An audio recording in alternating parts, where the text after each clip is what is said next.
Meantime, thanks to a Judicial Watch lawsuit, Los Angeles County is doing a massive cleanup of its voter rolls and notifying more than 1 million inactive voters. One America's John Hines spoke with Tom Fitton about the settlement and the importance of election integrity heading into 2020.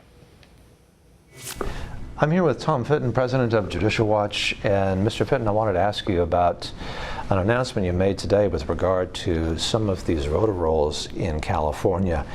You have been involved in precipitating a major change in policy now. Talk about that.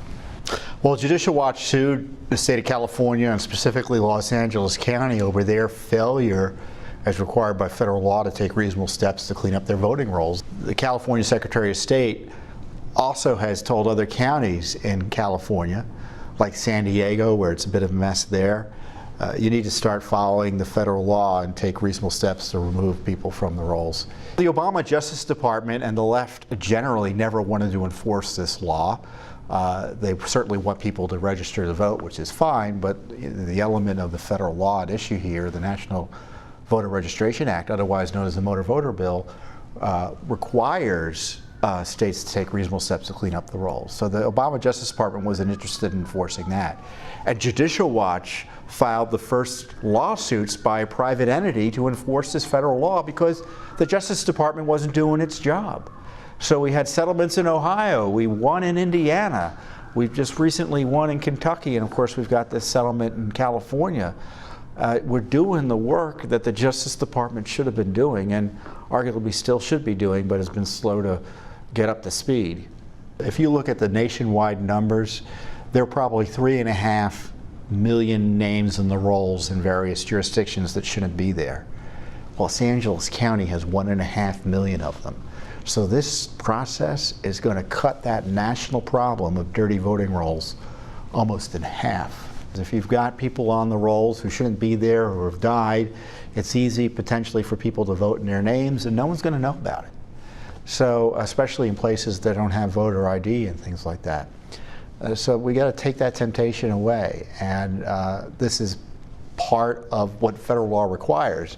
What's important is states were ignoring the law, allowing their rolls to get dirty, like in California, and thankfully, and credit to the state of California and Los Angeles County, that they agreed, yeah, the law requires this.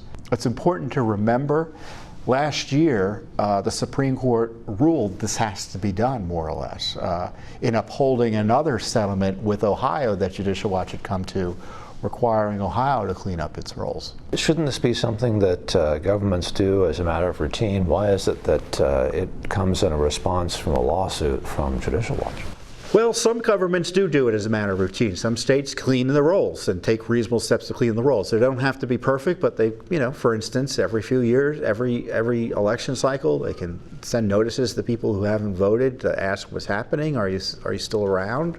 Many states have joined a compact where where they can figure out if voters have moved from one state to another, they can adjust the voting rolls accordingly and make sure they're correct. This is a fairly significant victory then, isn't it? This is a big positive step, and I know there are a lot of concerns about election integrity. This is one of them. We need voter ID, we need clean election rolls, and ultimately, I think, given the large numbers of aliens present in the United States, we need citizenship verification. I would think that your listeners and viewers would want to ask their local officials what steps they're taking to clean up the rolls.